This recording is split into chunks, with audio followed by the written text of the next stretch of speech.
से बने रहने के लिए बेल आइकॉन दबाइए और साथ ही Meerut Mitra channel NTV live web news को सब्सक्राइब कीजिए।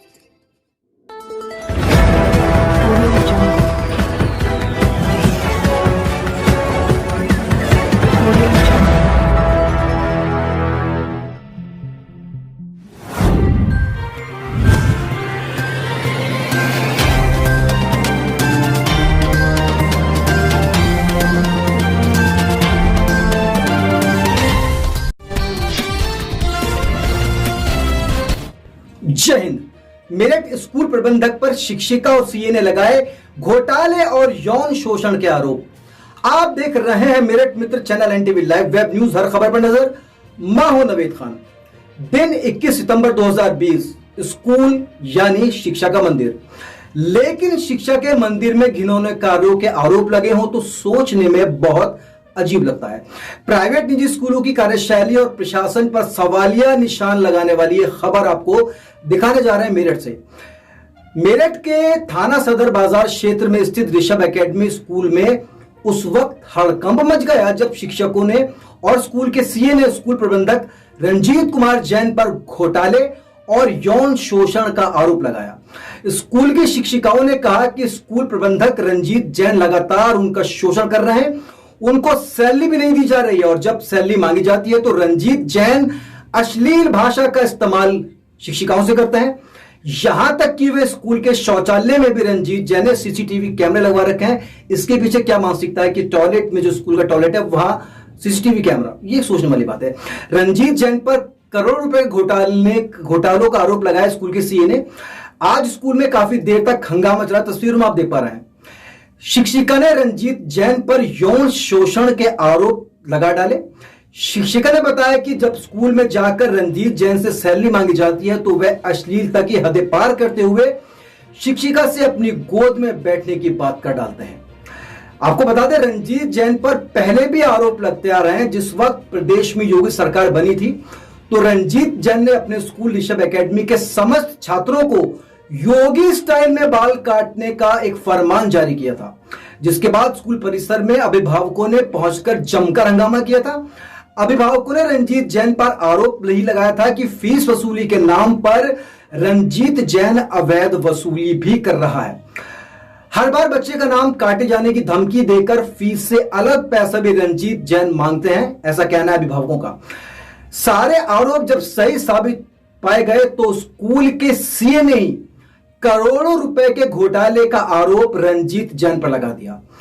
आपको बता दें, ऋषभ एकेडमी पहले भी कई बार विवादों में रहा है, सुर्खियों में रहा है। फिलहाल इस बार जब शिक्षिकाओं द्वारा यौन शोषण का आरोप लगाया गया है तो प्राइवेट स्कूलों के कार्यशैली और प्रशासन पर एक बहुत बड़ा सवाल है। ये घटना, जो आज की घटना है ऋषभ एकेडमी की और उसके प्रबंधक रंजीत जैन पर।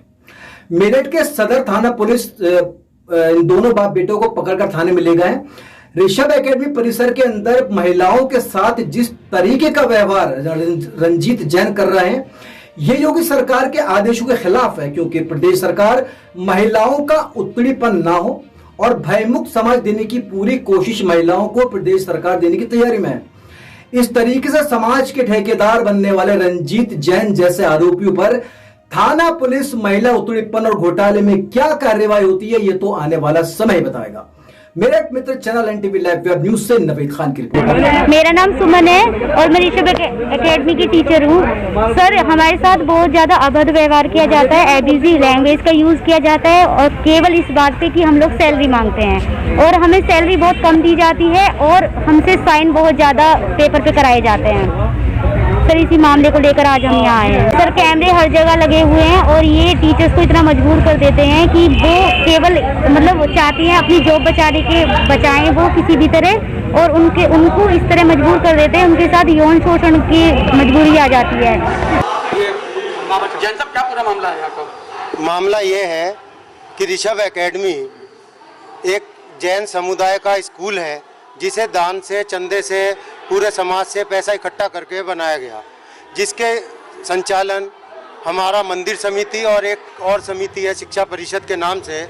इन दोनों का एक अलग घालमेल है जिसमें ये चीज़ें दोनों कहते हैं, कोई कहता है मैं चलाता हूँ, कोई कहता है मैं चलाता हूँ। जबकि हकीकत देखने में मेरे सामने यह आई कि इसे कोई नहीं चला रहा। दोनों समितियां हैं पंजीकृत और दोनों की प्रबंध समितियां कालातीत हुई पड़ी हैं, क्योंकि कोई भी समय से ना चुनाव है, ना कोई आम सभा है, ना कोई हिसाब किताब है। शुरू से सब एक किसी फर्जी तरीके से फर्जी खाते बना के, फर्जी से हिसाब किताब का ऑडिट करा के, फर्जी संस्थाओं के रजिस्ट्रेशन करा के, और ये संस्थाएं यहाँ जैन समाज में चलाई जा रही हैं।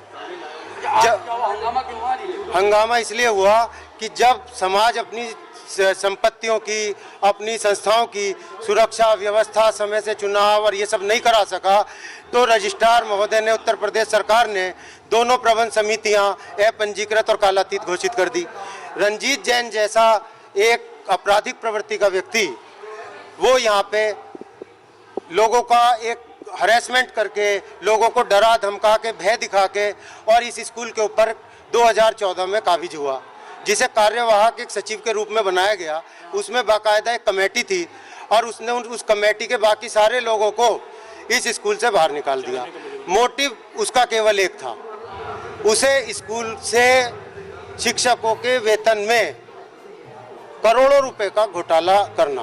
कितना घोटाला सामने आया अब तक जो मैंने, जब से रंजीत जैन इस स्कूल पे बैठा है, एक अनुमान के मुताबिक, जो कि बाकायदा इसने फीस कलेक्ट करी और जो शिक्षकों को वेतन दिया और जो CBSE को इसने सूचनाएं दी, उन सबको साक्ष्यों को लेने के बाद अप्रॉक्सीमेटली करीब 25 करोड़ रुपए का घोटाला ये कर चुका पिछले 6 वर्षों में। अच्छा, ये बताएं, शिक्षिकाओं का आरोप है कि उनके साथ यौन उत्पीड़न जैसी घटनाएं भी हो चुकी हैं यहाँ पर। बिल्कुल सही आरोप है, क्योंकि रंजीत जैन पे जब ये शुरू में बैठा था तो एक शिक्षिका समरीन ने इस प्रकार के आरोप लगाए थे, जिसकी शिकायत उसने शासन प्रशासन में हर स्तर पे की, परंतु उसको अदालत का सहारा लेना पड़ा और उसने इसके ऊपर एक मुकदमा दायर करा।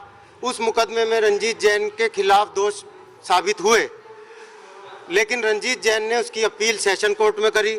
सेशन कोर्ट से भी रंजीत जैन जीत नहीं पाया। अच्छा, क्या आरोप लगाए थे? आरोप ये लगाया कि रंजीत जैन ने उसे अपने ऑफिस में बुलाया और बुला के उसके साथ उसे अपने अश्लील संबंधों के लिए प्रेरित करने के लिए उसे आग्रह किया। उसने मना किया तो उसका दुपट्टा पकड़ के ज़बरदस्ती उसे खींच के अपनी गोदी में बिठाने की कोशिश करी और उसके साथ गलत काम करने का प्रयास किया। तो वो किसी तरह से जो भी उसकी शक्ति थी उसने शोर मचा के और दरवाज़ा तोड़ के वो उस समय विद्यालय से बाहर भागी। ये कहा जाता है कि जो और भी जो शिक्षिकाएँ हैं वो अगर सैलरी की बात करती हैं तो उनका भी उत्पीड़न किया जाता है। यौन उत्पीड़न तो शारीरिक उत्पीड़न तो मानसिक उत्पीड़न। यौन उत्पीड़न तो इस स्कूल के अंदर जब से रंजीत जैन बैठा है एक आम समस्या है। सबकी समस्या हमारे समाज की एक ये है, कोई महिला यौन उत्पीड़न होने के बाद भी जल्दी से आवाज़ नहीं उठाना चाहती। उसका मजबूरी का रंजीत जैन फ़ायदा उठाता है। रंजीत जैन ने देखा मैं अपना हर तरह का मेरा राज चलता है, तो यौन उत्पीड़न तो कर ही रहा है बराबर, तरह तरह के इशारों से, तरह तरह की बातों से। उससे ना माने तो तंत्र विद्या का सहारा लेके, उससे भी काम ना चले तो उनकी सैलरी रोक के। सैलरी भी कैसे देता है, सैलरी पे दस्तखत कराए जाते हैं उनसे इस प्रकार। आप देखिए, ये कागज़ है सैलरी शीट जो सरकारी विभागों में दिखाई जाती है। सैलरी शीट ये जिसमें लिखा है टीचर की सैलरी 35,000, उसके आगे उसने रसीदी टिकट पे नगद में सैलरी 35,000 देने का हिंदुस्तान में कोई कानून नहीं है। लेकिन ऋषभ एकेडमी और हमारे सदर के जैन समुदाय में शायद कोई ऐसी धारा 370 संविधान में शायद मिली हुई हो, मैं तो आज तक नहीं ढूंढ पाया उस धारा को। लेकिन यहाँ पे कोई शासन प्रशासन, मेरा इतना सब कहने के बावजूद कोई अभी तक ना समाज का आदमी और ना सरकार का आदमी, जांच चल रही है लेकिन अभी कुछ हो नहीं पाया। आरोप ये भी है कि वॉशरूम जहाँ पर टीचर जाती है वहाँ पे CCTV कैमरे लगाए हुए। जी, ऐसा भी मेरे सामने संज्ञान में आया है कि इसने स्पाई कैमरे जो होते हैं रिचार्ज, अपने आप ही रिचार्ज होते हैं, जिनकी वायरिंग नहीं होती, इस प्रकार के ये कैमरे जो महिला शौचालय हैं उनमें ये लगाता है। यहाँ विद्यालय में नाबालिग लड़कियां भी हैं और सब तरह की हैं। ऐसा भी मेरे सामने संज्ञान में आया। विद्यालय की एक स्टूडेंट थी महक, मैं नाम लेना मेरा ठीक नहीं होगा उसका, सॉरी पता नहीं क्या नाम था, तो उसके साथ भी इन्होंने इस प्रकार के सब मैसेज करे, इसके लड़के ने करे, तरह तरह की बातें, आरोप लगी। एक योगा की टीचर थी कोई, उसके साथ भी ये हुआ। स्वाति त्यागी यहाँ पे काम करती थी जो बाकायदा लिख के गई। कई टीचरों की यौन शोषण की, सेक्सुअल हरेसमेंट की शिकायतें करी गई। जैन समाज की तरफ से क्या कार्रवाई रंजीत जैन और उनके बेटे पे की जा रही है? बिल्कुल, जैन समाज की तरफ से अभी तक कोई भी कार्रवाई रंजीत जैन या उसके बेटे पे नहीं करी गई। क्यों? उसका कारण है कि रंजीत जैन ने हमारे जैन समाज का अपने को अध्यक्ष बना के जबरदस्ती फर्जी तरीके से फर्जी वोटिंग करी गई 2014 में, और उसमें 600 वोट ऐसे वोट बैलेट पेपर डाल लिए गए जो लोग मेरठ में मौजूद या वोट डालने नहीं आए। आप लोग क्या कर रहे हैं? मैंने तो जैन समाज के सभी लोगों के घर घर जाके सबसे कहा, लेकिन यहाँ समाज में आपस में इतना विवाद है कि पहले कोई और कमेटी थी, उसको रंजीत जैन ने धोखा देके उनके ऊपर एक FIR करके झूठे आरोप लगा के, मैंने थाने में मेरी जांच के ऊपर मैंने जो सब जगह कराई, क्राइम ब्रांच उस पर रिपोर्ट कर रहा है, जांच कर रहा है, और कमिश्नर के आदेशानुसार अपर नगर मजिस्ट्रेट सुनीता सिंह जी के यहाँ भी एक जांच पेंडिंग है, एक जांच CDO के पास पेंडिंग है। क्या आज रंजीत जैन ने किसी के साथ मारपीट भी की? रंजीत जैन ने मारपीट करने की भरपूर कोशिश करी। उसने अपने साथ गनर बाउंसर रखे हुए हैं। गनर बाउंसर्स को देख के किसी की मजाल नहीं जो बोल जाए। अभी पुलिस आई थी और पुलिस ने सारी चीज़ देखी और पुलिस रंजीत जैन को अपने साथ ले गई है। और समाज के सदस्यों से जो टीचरों ने अपील करी थी, हम लोगों ने जो हमें थोड़ा बहुत यहाँ साक्ष्य मिले हैं वो हमने साक्ष्य कलेक्ट करे हैं, और समाज के काफ़ी लोग यहाँ मौजूद हैं, वो सब अपने अपने स्तर से इसके बारे में जांच कर रहे हैं। खबर राजनीति से जुड़ी हो या मुद्दा हो आम जनता का, खबर क्राइम की हो या खबर हो आपके शहर की, आपके प्रदेश की, या फिर आपके देश की, या फिर बात हो एंटरटेनमेंट की, हम उठाएंगे आपकी समस्याओं को आपकी आवाज बनकर। मैं हूं नवेद खान। खबरों में अपडेट रहने के लिए Meerut Mitra channel NTV live web news को सब्सक्राइब कीजिए और पढ़ते रहिए समाचार पत्र मेरठ मित्र। जय हिंद।